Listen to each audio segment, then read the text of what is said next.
Welcome to the Daily Dev Talk with me, Adrian Nantchev, where we explore and share stories of the best game you can. Stay tuned for today's episode. Good morning, Overload Nation. Adrian here, and I'm talking with Johno and Matt. Hello. Hi. Johno. Hi. What can you tell us about the game? Well, what can we tell you? Super hardcore roguelike first-person shooter, in a sci-fi setting. Area. What I found at the start was, if you suffer from epilepsy, don't play this game. It'll melt your face off. And it's like, what am I playing? For a medical warning, but we felt sort of, because we pushed so hard to make it so intense and so stroby and fair warning to make people understand that it's really, really extreme. I can agree, and there's a few elements like Horde created that effect and really magnified that. Yeah. So tell us a little bit about yourself, please, Johno. Like how you got into the industry to Nornway. I started in the industry in 1997. I was around which is today Ubisoft studio called Ubisoft Massive, and that was all about doing 3D real-time strategy games. And the whole premise was basically let's do like what Command & Conquer was doing, and later what StarCraft was doing, but let's do it all in 3D, like with the 3 at a time. And it was a very graphics-oriented studio, and I remember one of the first design rule zero of design oriented. And I was there for like 7 or 8 years, and then I had a short stint at Digital Illusions. Fell out of the industry because I realized that I was very creatively inclined myself, and I'd always been working very much as a programmer, and moving up into you stay in touch with making my own kind of games. So I bounced around for a while, but I realized as time progressed that I still trying to get games on Steam and so on and so forth. And Space Beast Terrified is really seems like our breakthrough title, because feedback from the Greenlight campaign, and we just took us by surprise, and we just shifted our lives around to be able to put it on early access. The response. I think gamers love to be scared, and people in general love to hate horror. Right. And love to hate.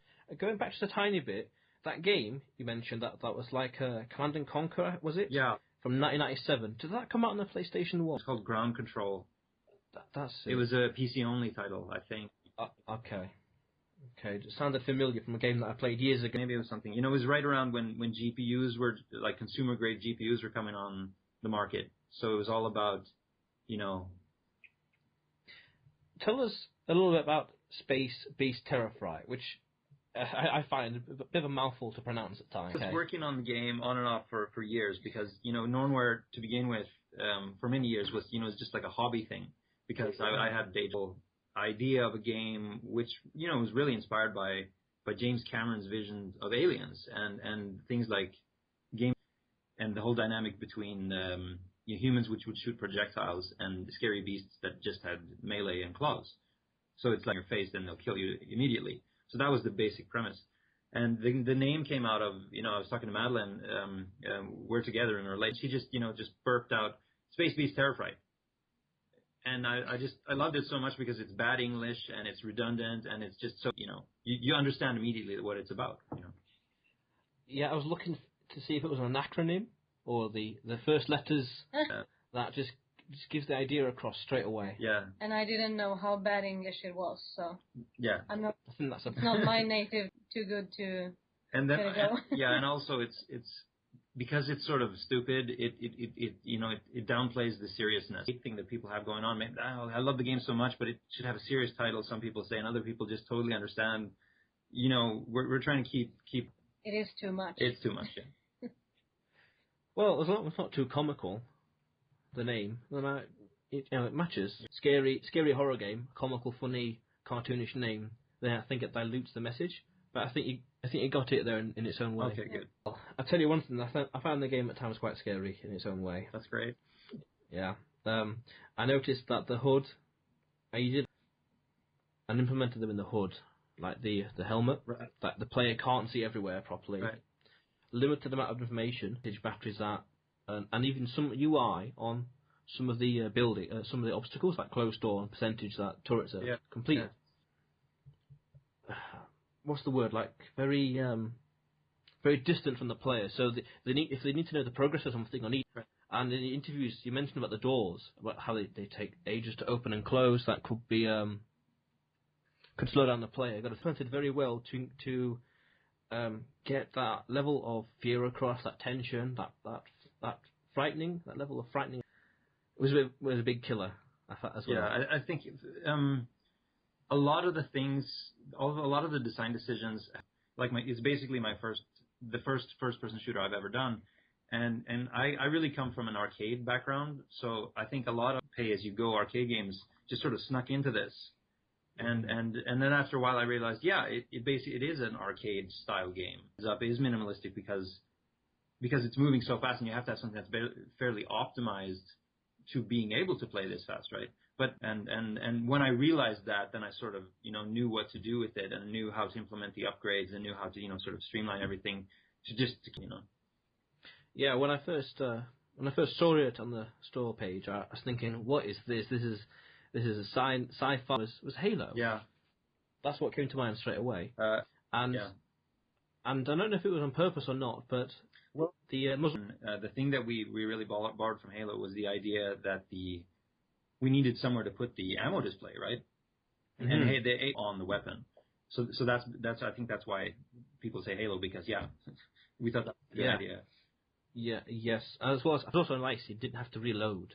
That was quite useful. Well, that's interesting, because it's like reload was something that happened. Boom, there was no reload. So I like when people say, "Oh, you don't have to reload." It's almost like, well, you never had to reload. So it's a feature that we didn't add. I don't know if it was on purpose or by accident, but when you shoot, the muzzle flash is quite large, quite wide. Yeah. Is that totally on purpose, or was it just by accident? That's really complex and deep. We've got a lot of both love and hate around that stuff. Muzzle flash, I don't think, is really that big, but it's more a case of the strobing. I think the way the lights go from like very dark to. I'm not contradicting you, but yes, it is on purpose, because I wanted it to feel dangerous, because your eyes are having a really hard time adjusting to that. And I wanted it to feel extremely brutal. And a lot of the sound design, it ties into that are really, really extreme. And that ties into all the audio design and everything. And I think a lot of, it's hard to put your finger on exactly what it is that makes it so extreme, but when trying our best to hang on to that, we've implemented a bunch of options, because some people really have problems with the strobing and with the field of view effect, that we want it to be really brutal. Yeah, it certainly came across that way.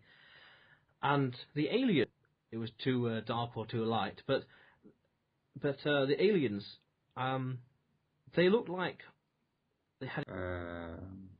Do you have any special species in mind there? Yeah, class, the warlock, one of their pets, they're like a dog-ish kind of creature. Right. Some of the aliens in there look like that. Right.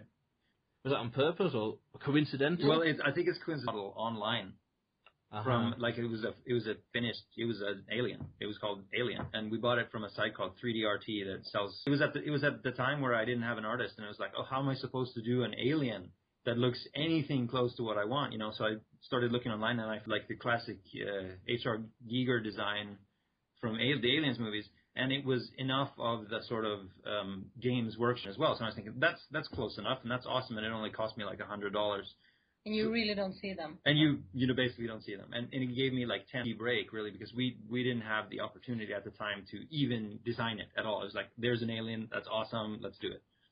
You saw the one where it sort of wags its tail, and another one it's sort of clawing at you. And that was just like a pure stroke of luck. Okay, that's exactly what I need, and that's enough. And wow, that was very lucky. Yeah. The thing you needed. Yeah, it saved so much time. Super low budget, yeah.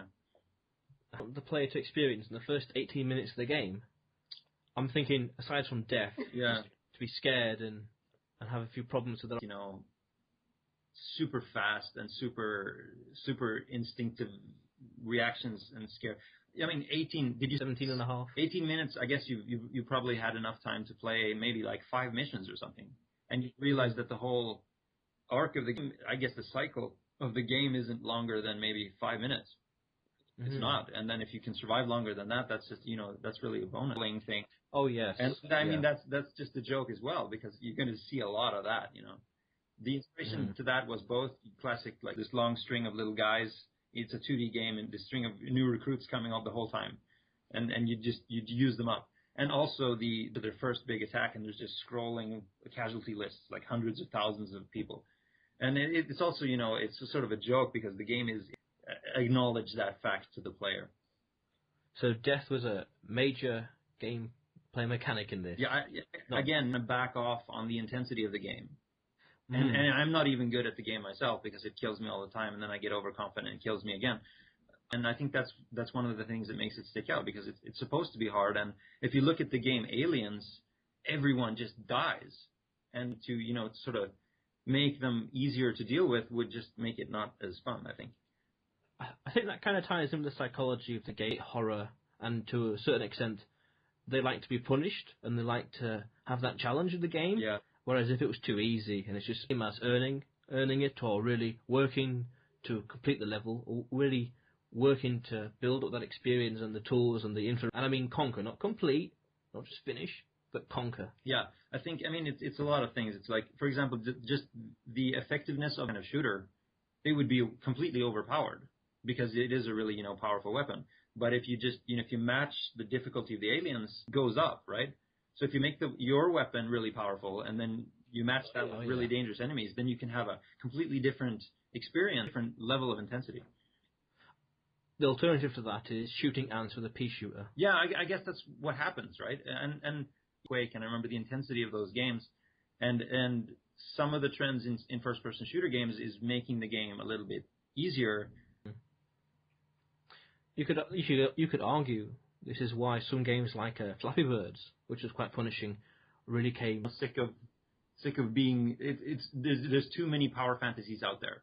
So you have to get back to the whole, it costs you 25 cents, like when and that was, really brutal back in the day. And of course, I think it's great that games have a way wider demographic that and allow the player to choose rather than having just one type of game. Mm-hmm. And speaking of one. Oh, yeah. Trying to keep our vision while talking to the... It's difficult in a way when you're in early access because, that's tied into because this is a shooter, but it's not a typical shooter. So there's a lot of speculation in the Steam forums about, they should do this and they should do this, and I want it to be more of a strategic game, and I want it to be... And then but sort of think really hard about, what is it we're trying to do? And as a developer myself, I'm very, very reactive. So I do things all the feedback in and think about, okay, what was our idea? And in some cases realize, they're talking about things that we say that, we thought about that, we tried that, didn't work, and here's where we evolved to. I guess that's been a big challenge. I also imagine, which is not necessarily a game developer, they could have other expertise, but not necessarily in how games are made. Yeah. Maybe subconsciously, too similar to other games they have or like. Oh, yeah. So you could argue that community is... That things like early access, which I really personally like, and I like what Valve is trying to do there, what it does is it forces the customer to start a learning curve when it comes to, ideas and things that are obvious, and, we want to have this in the game, and we say, we're going to do it this way, and they say, well, that's not going to work. So you have to be really soft, and you have to be sort of like a public office. You have to, be careful with people and tell them no, reevaluate. And we put things in there that we thought would be cool, and then, people played them, and we realized maybe that's too hardcore, and then figure out when we make mistakes and how we can fix them, and trying to move it forward and try not to scare anybody away, but still, again, ideas, Some parts of the community thing is really, really amazing because they help us with great ideas as well. But not all of them are good ideas. But yeah, well, yeah. Again, they help us a lot. Difficult to deal with, but you have to, you have to realize that this is a market economy thing, and you have to do it for the customer. The marketplace of ideas. Yeah, but it's great. I think it's fun. I think it'll probably get more people into game industry because, traditionally in the gaming industry, when I worked in AAA, you weren't allowed to say anything to the customer, and there was no public relations at all before the game was done. As now we can sort of, we can keep things pretty transparent, and there's no reason really for us to be secretive about anything. I think concern I have with early access is that it could kill the game before it's even launched. If they charge for it and the game is not, well, money on this, I don't like this, bad review. Yeah. Exactly. That's a huge risk. Yeah, and it could be just a bad game. So. Yeah. A bad game good. No, I completely agree, and the responsibility is absolutely on the developer to, even though it's early access, even though you can make quality software, because that there is no way around that. Because obviously we don't want to put a bad name on early access. All kinds of developers to be experimental and get help, and in the end, the ultimate goal is to make the best game for the most. Is if possible, why not implement this business model where the game in early access is free, and it lasts 10 days, and then to re-download it, so that gives you 10 days to have a new build. Right. It's free for the customers, so they can play it, leave it, because no news is good news. Or if they like it and they think, hey, that was good, thumbs up. If they don't like it, they didn't lose anything. Right. New version to download until the game is released, and then it's your choice. Then there's been enough reviews. You think, right? I mean that sounds reasonable. I don't think that Steam in particular has support time limited demos out for each version we push. That would be a sort of a pain technically, but those before, I mean, even on Greenlight. So there's a lot of different ways to go with that. I'm in keeping with what you're getting, because early access says it may or may not change. The software may step of the way. A good example is Minecraft, which was cheap in the beginning, and then the price was raised.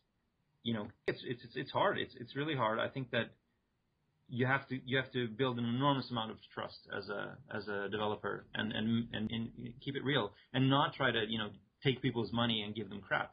That's going to be the same situation even if you put out a finished game. The value, relative to the value, and not just say this is what a game costs. It has to cost like €60 or whatever the big games cost these. Important, especially in a low trust world.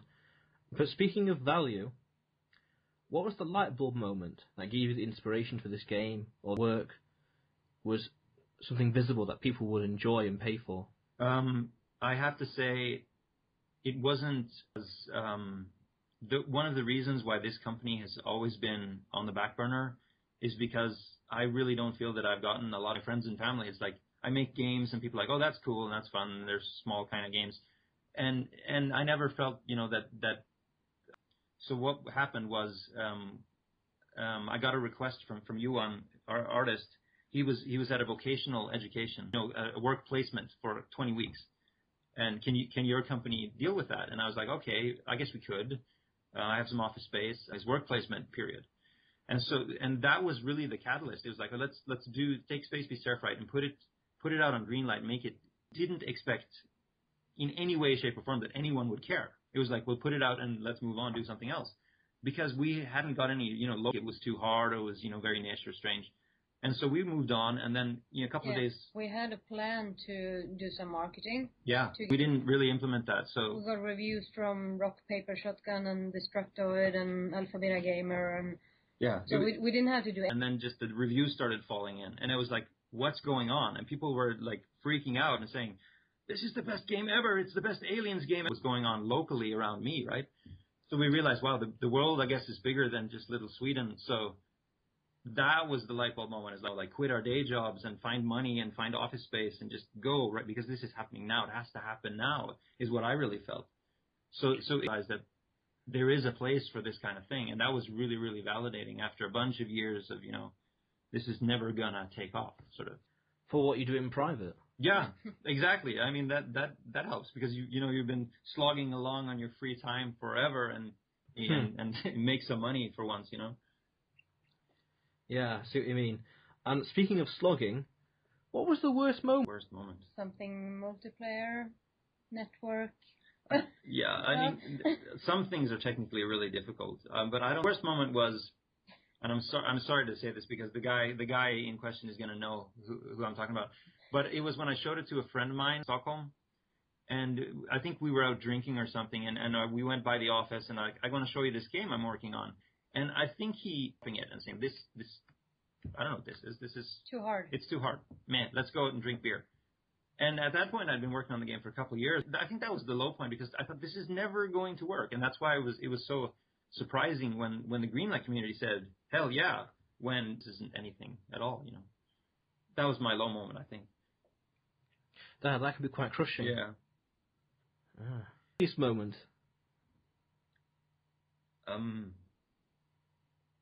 I think being greenlit really, and it really only took 2 weeks, real time, to be greenlit. But I remember, I think I saw it right before going to bed one evening.